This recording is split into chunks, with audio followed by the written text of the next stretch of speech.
Hello everybody, it's me as always, your host Gambit896, and I'm back with another video for you guys. Today will be a Silver Age Marvel review special of 3 single issues of the Mighty Thor from the Silver Age of Marvel Comics that a good friend of mine, Damien, aka SleepyReader666, sent me as a gift for Christmas. And the first issue that I'm going to be reviewing is issue number 155, and all 3 of these issues I'm going to show you are all written and illustrated, written by Stan Lee and illustrated by Jack Kirby. The story in number 155 starts out with Thor, the god of thunder, feeling that something terrible is about to happen, and that something being Ragnarok, or the Norse end of days, shall we say. And so he is thinking about what could possibly happen, and he's hoping to possibly avert it. So he goes to visit Lady Sif, who is in a hospital on Earth after a accident that is referenced in one of the annotations on one of these pages to a previous issue. And so he informs Lady Sif that something terrible is about to happen in Asgard, and so they travel to Asgard to figure out what is going on. And when they get to Asgard, they realize that while Thor's father, Odin, is in the Odin sleep, Loki, his half-brother, has proclaimed himself the king of Asgard, and Loki has realized that a being known as Mangog, M-A-N-G-O-G, has journey to Asgard to destroy it and bring about Ragnarok, or the end of days. And so Loki dispatches the Warriors 3, so we have Volstagg, the gentleman in the green outfit there, Hogan the Grim in the blue outfit with the hat and the horns, and as you can see, the big chubby guy in the pink, well, I'm guessing it's pink anyway, is Volstagg. So he dispatches the Warriors 3 to go and combat Mangog, but little unbeknownst to the Warriors 3, Mangog has the power of a billion beings that was bestowed upon him by his people, as Mangog is the last survivor of a long dead alien race that Odin long ago basically destroyed, because they were invading and destroying various universes, homeworlds, planets, and so they eventually happened upon Asgard, and so Odin essentially put a stop to this invasion, of which Mangog is the last known survivor. And so Thor soon realizes that this being is as powerful as he claims, and so he sets out to find and combat Mangog. And that is where issue number 155 leaves off. And then we move directly into the next issue, which is number 156. There's a really great Jack Kirby cover there, with Thor standing atop the Odin sword, with the Warriors 3 and Balder the Brave in the right corner. There we have a being known as the Recorder, who we get introduced to later on. And once again we have the Warriors 3, so here we have Vandrel, Hogan, Volstagg, and Thor's love interest, Lady Sif. Oops, sorry, I just moved the table then accidentally.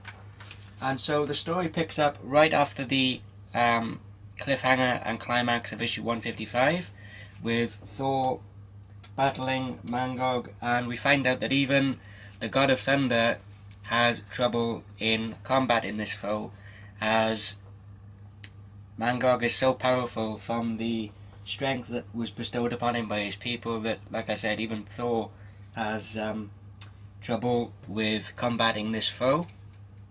The action scenes in this by Jack Kirby are really cool, and just the artwork alone by Kirby is just fantastic. As you can see there's a full shot of Mangog. And even the Warriors 3 are having trouble with combating Mangog as well, and even Loki is sitting idly by on Odin's throne, contemplating what his move should be, which ultimately he does nothing for most of the issue. He just sits there and tells his loyal subject to be silent while he thinks. We have Balder the Brave is having trouble of his own with Karnilla, the Nord Queen, who is battling for Balder's affections. And also, here we have the introduction of the being known as the Recorder, whose purpose is to record and observe events throughout time, and so he journeys to Asgard to deliver a warning to Thor and essentially to record the beginning and ending of Ragnarok. As you can see there, more really great action scenes from Jack Kirby. And so we have even more action from Thor and the Warriors 3 battling against Mangog. And then we see that Lady Sif is introduced to the being known as the Recorder. And here we see in this top panel here that Lady Sif is standing readily to guard the Odin sword, which is the device that we find out that Mangog has journeyed to Asgard to wield and essentially end all life in the universe as we know it. And so that is where the final page of issue number 156 leaves off. Once again, that really cool cover there by Jack Kirby. And the final issue we move into is issue number 157. Sorry about the switching out between issues, guys. I'm just trying out this new format of off-screen reviews at the moment, so I thought I'd just try something a little bit different. Once again, another really cool Jack Kirby cover to issue number 157. And the story again starts out from the cliffhanger with, once again, Thor battling against Mangog, and we find out that Balder the Brave at last tells Karnilla, the Nord Queen, where to go, essentially, as he is such a noble warrior and will not see Asgard fall while he's alive. He basically says to Karnilla, look, I'm going to go fight this enemy, whether you want me to or not. I'm not going to stay with you, and that's that. And so Karnilla, from the expression in the bottom left panel of this page here, she's quite scorned by this. But whether or not this comes to fruition in later issues, I'm not sure, but I'd be definitely keen on finding out. And so Balder musters a army of his fellow Asgardians to go out and combat Mangog. And we have the fight continuing between between Thor and the Warriors 3. As you can see there, another really cool example of some of the artwork by Jack Kirby. Really cool page there. If I just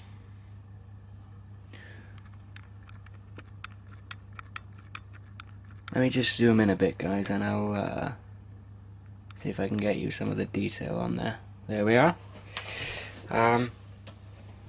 So there we have Balder mustering his army of fellow Asgardians to combat Mangog.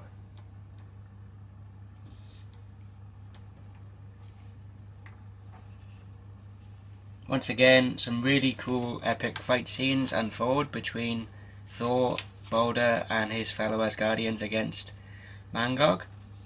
And Loki, in typical trickster fashion, as he always does, essentially abandons his post as the king of Asgard, as he's only ever served himself, essentially, and so he decides to flee the battle and leave Asgard to its fate.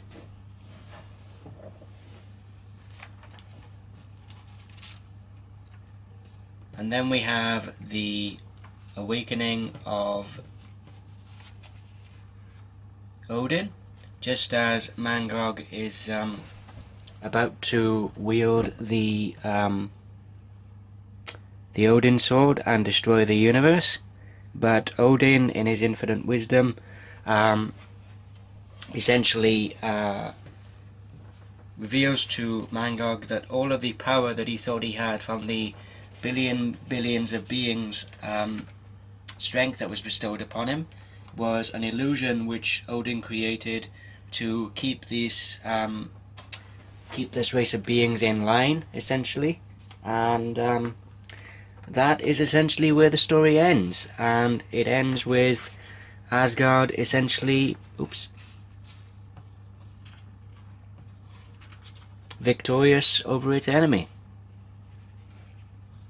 Sorry about my hands in the video and whatnot. Sorry guys. Let me just see if I can move the book up a bit so I can show you some more of the artwork by Jack Kirby. Really cool.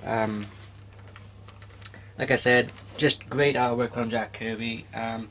Overall, this was a really great Thor story with great writing from Stan Lee, with the back then anyway, the typical Thor speak of the sort of Old English-esque kind of language, but I actually find it to be a really cool way to tell a story, in my opinion. And like I said, the writing by Stan Lee is great.